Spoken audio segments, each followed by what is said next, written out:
As someone who has been in the Super Smash Bros. Community for a long time now, I've seen plenty of discourse happen in real time, and it does make me proud.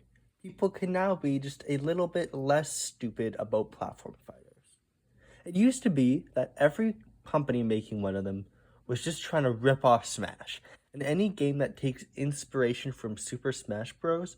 Was just branded a cash grab, Smash clone. It only took Rivals of Ether and a funny SpongeBob game to break one franchise's 20-year monopoly on the concept of a fighting game playing a certain way. Now, that's a vast oversimplification, but I do think this genre, aside from Smash, absolutely had a stigma attached to it. And honestly, I can't blame people. There is not a lot of platform fighters coming out at the same time as Smash was emerging as this giant that it is. And one of the things that did come out, they're mostly licensed games that just got dropped on the way to be brought up as a novelty. Hey, remember when Optimus Prime could beat the shit out of Solid Snake? And I say, sure, there's a chance those games could be nothing more than the manure that makes the genre grow just a little bit higher. In fact, they're probably not that good at all. But as a fan of the concept of platform fighters, I say that's no way to treat the early adopters of a genre. So today, I'll be going over some of those weirder, more forgotten platform fighters of the early 2000s. So pretty much the GameCube, Xbox, and PS2 era. The reason I'm narrowing it down to just this era is, to be frank, these games didn't necessarily influence much of the genre. They came out well after Melee, but before the non-Smash platform fighters were really able to become something refined. So it's just this awkward middle space of forgetfulness. But still, that place is valuable in the genre's history, and it's still worth talking about. These aren't influential the same way Neketsu Fighting Legend or the Outfoxies are, but they're not actually a cult classic like Jump Ultimate Stars. These are the genre middle children, the misfit games that make you ask, why is Snake fighting Optimus Prime? Or why is Mega Man in a samurai game? A lot of them are also based on anime, so that fits the theme too. Let's get into it with the first game to be discussed, Battle Stadium D.O.N. These won't be in any particular order, by the way, just the order I felt like covering them in. I've had enough actual retrospectives of the chronological order of series, so I just feel like it'd be more fun this way. Battle Stadium D.O.N, like many of these games, is weird from a modern day perspective. It's a crossover between Shonen Jump's three biggest series, Dragon Ball, One Piece, and Naruto, which is what the D.O.N stands for. It's a bit funny to look back on, because Naruto and One Piece were in their early stages at this point, and their rosters are a product of their time. Except Dragon Ball was already over at this point, so their characters are the grown-up version, and just way stronger than the other characters, especially at the time. The full roster is Goku, Gohan, Piccolo, Vegeta, Luffy, Zoro, Sanji, Chopper, Naruto, Sasuke, Sakura, and Kakashi, with unlockable characters gained through beating the arcade mode. Those being Frieza, Trunks, Cell, Majin Buu, Nami, Usopp, Gaara, and Rock Lee. So we do get a couple more Dragon Ball characters, but considering the massive legacy of the series, and the comparatively lesser status of Naruto and One Piece at the time, I think it was fine since it's only a couple characters. Nowadays, if a follow-up to this game was made, that would stick up like a sore winter soldier, now that One Piece is basically the king of shonen, rightfully. Anyways, the gameplay itself isn't too deep, but surprisingly has some polish. The physics and controls play more similarly to a Nickelodeon All-Star Brawl than Smash, with you having one attack and one special. There are down specials, up attacks, down attacks, etc. So it's not really a shallow game, even if the moves pull is limited. You can also use a jab as well. I expected the physics to be slippery and chaotic like those Jump Stars games, but no, they were actually pretty precise, and it's pretty fun, even if I did prefer those Jump Star games. You also have a super move, which was a couple years before Super Smash Bros. Brawl introduced Final Smashes to the Super Smash Bros. Series, so that's cool. Movesets aren't too unexpected. This is based on characters with a wealth of known techniques, so the big ones are covered here. It's not that hard to make a moveset for a character known for fighting, after all. Actually, though, Sakura uses some of the inner Sakura gags for a few of her movesets, which is funny, because that's a gag that was used in tons of the early chapters of Naruto, and then just drops off the face of the earth later. The arcade mode has a mission based structure for some of the rounds, so it's possible to win but not receive bonuses.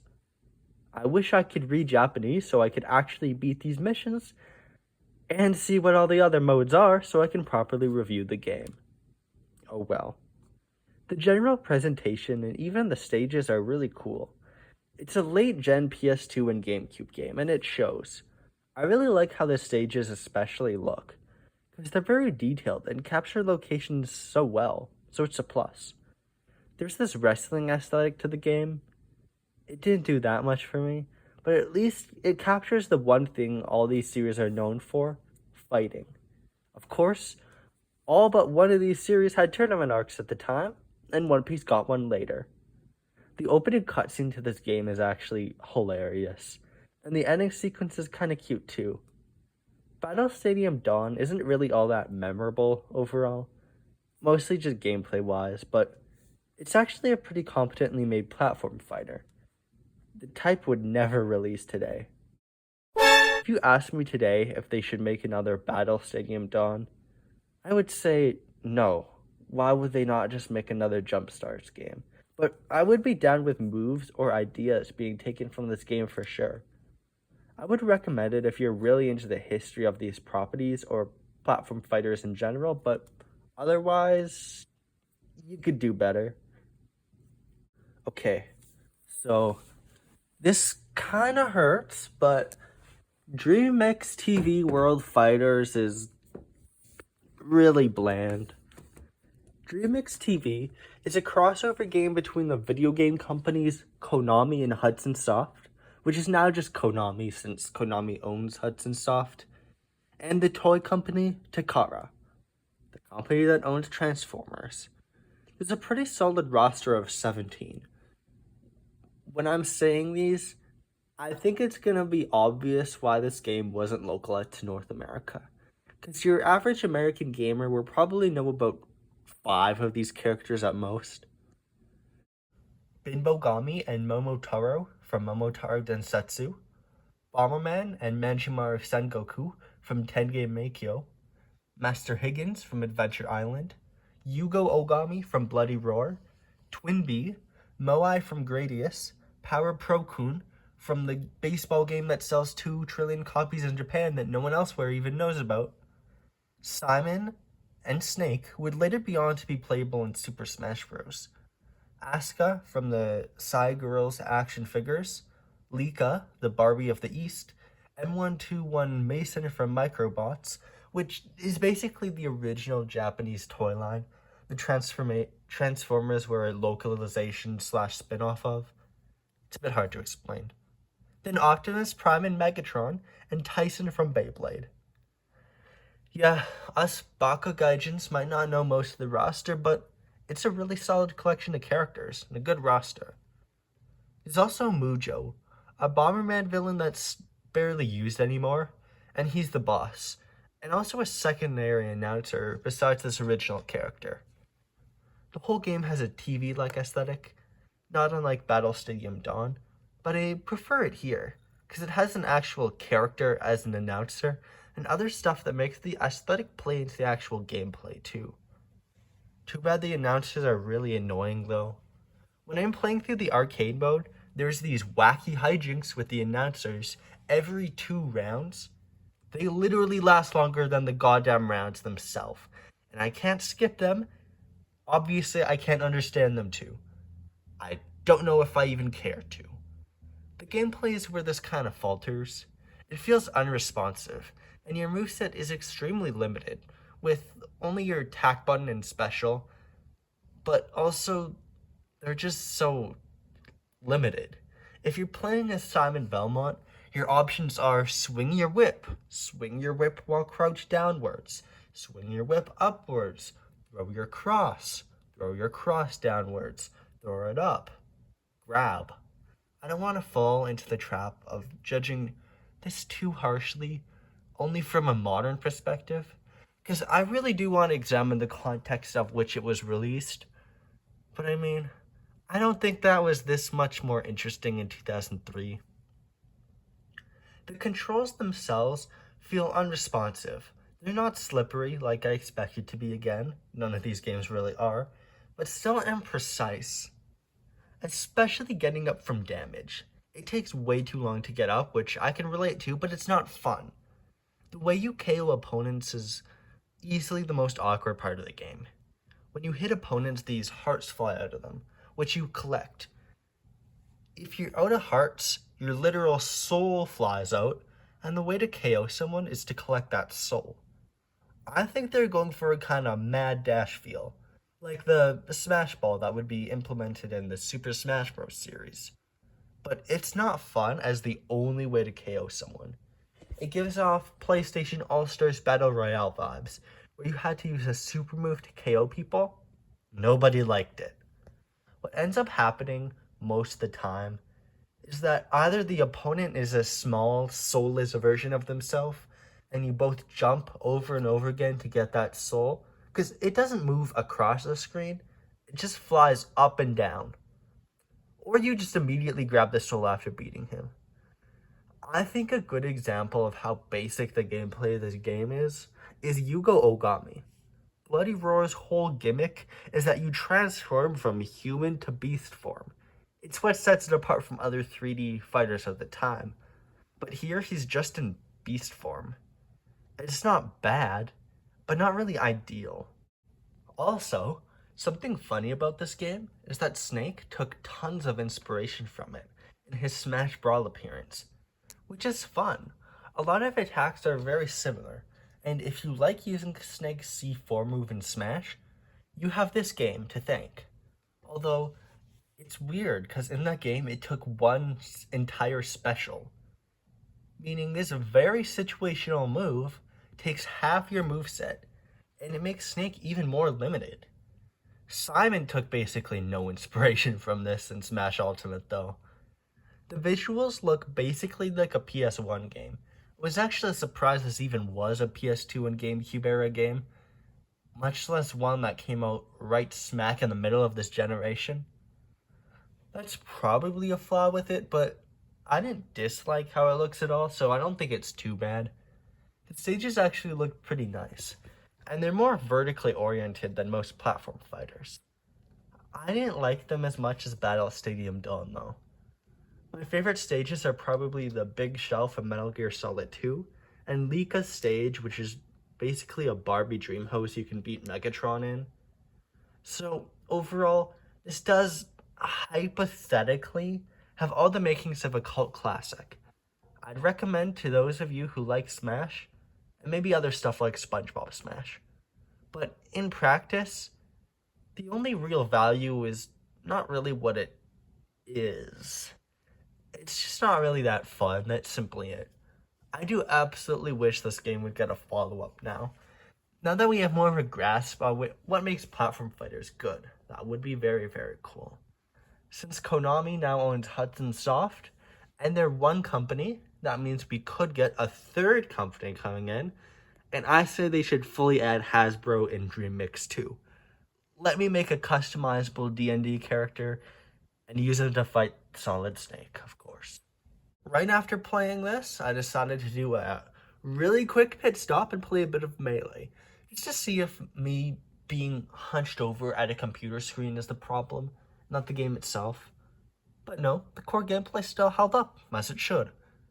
Actually, I was playing the silly Melee mod, but if anything that proves my point. It's also where I realized Melee specifically works better than its contemporaries. Not because it's more precise or anything, but because it has some real spice. It's fun to control and has slightly more slippery physics than those other platform fighters. At least this particular mod does.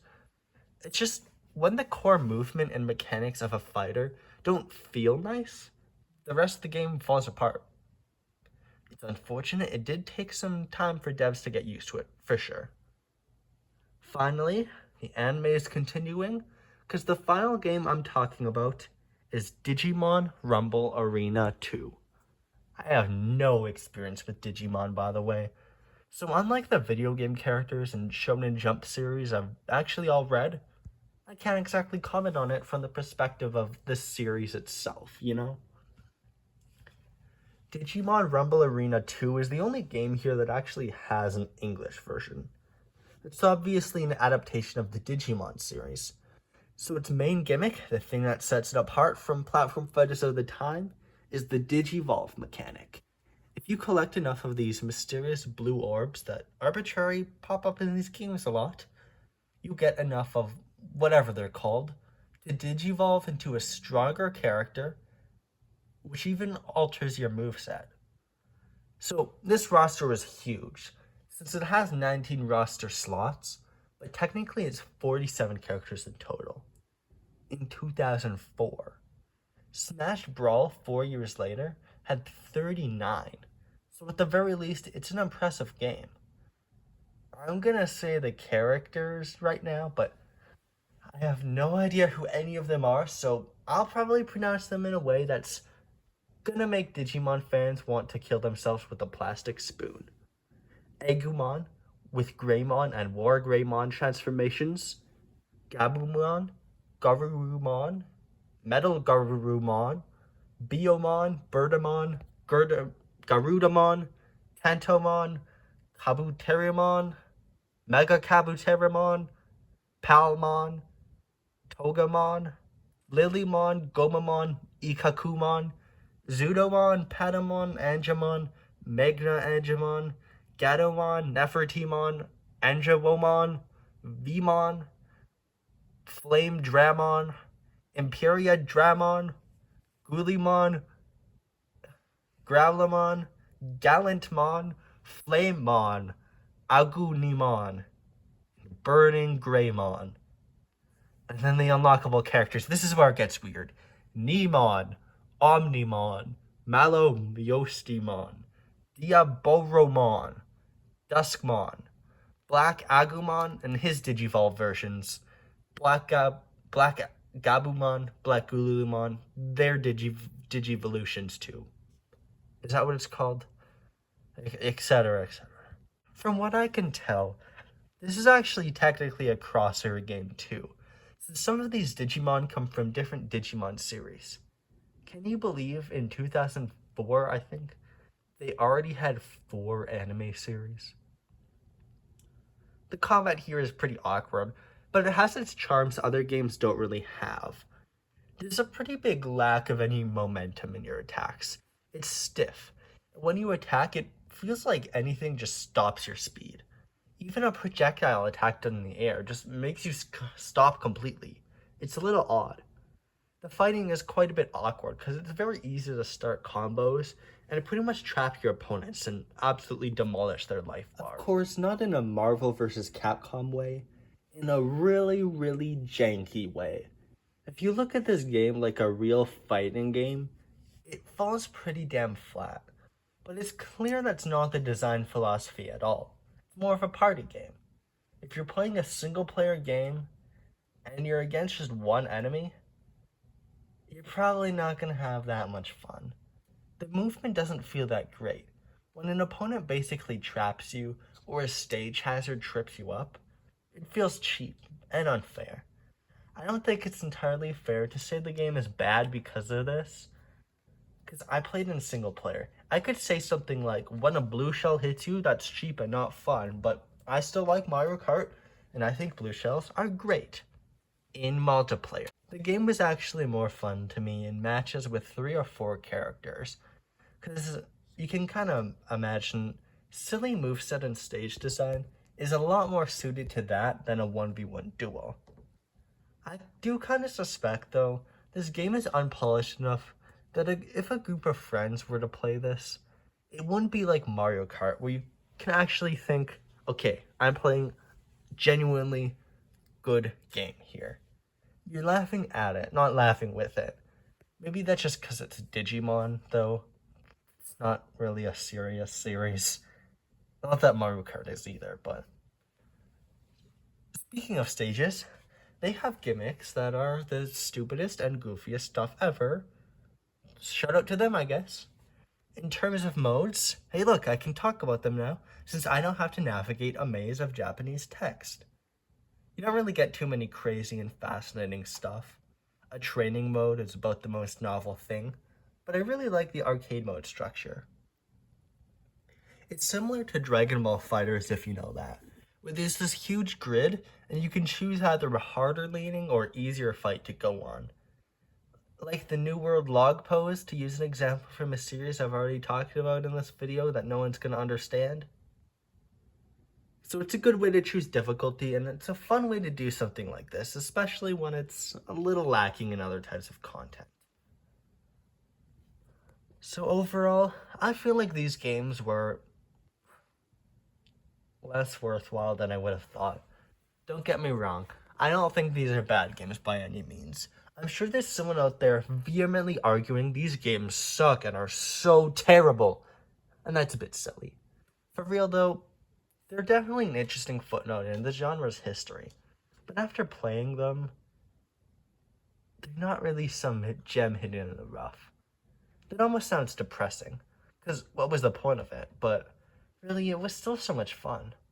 I love footnotes, and I love the metaphor of a footnote.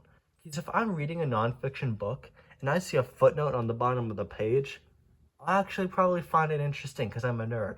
I'm trying to say that these games weren't actually that influential besides superficial things, and they're not particularly amazing or bad either. They're just there, and I'm fascinated with them anyways. If I had to say why, I think it's because of how people treat platform fighters in general. For years, I've seen people saying stuff like, Smash isn't a fighting game, it's a party game. Or assuming that Nickelodeon All-Star Brawl would have the quality of a THQ game from the 2000s. So it's just fun as a fan of this relatively small genre to see its bizarre entries that manage to exist against all odds, mostly escaping the eye of scrutiny. And I mean, Optimus Prime versus Solid Snake. Optimus Prime versus Solid Snake. Colonel, I think that car is a Metal Gear. Listen to that one noun and two proper nouns, and don't tell me there's not at least something to analyze here. So, thank you so much for watching, and I'll see you later. If I could leave you with one closing thought, though, let it be this. Optimus Prime versus Solid Snake.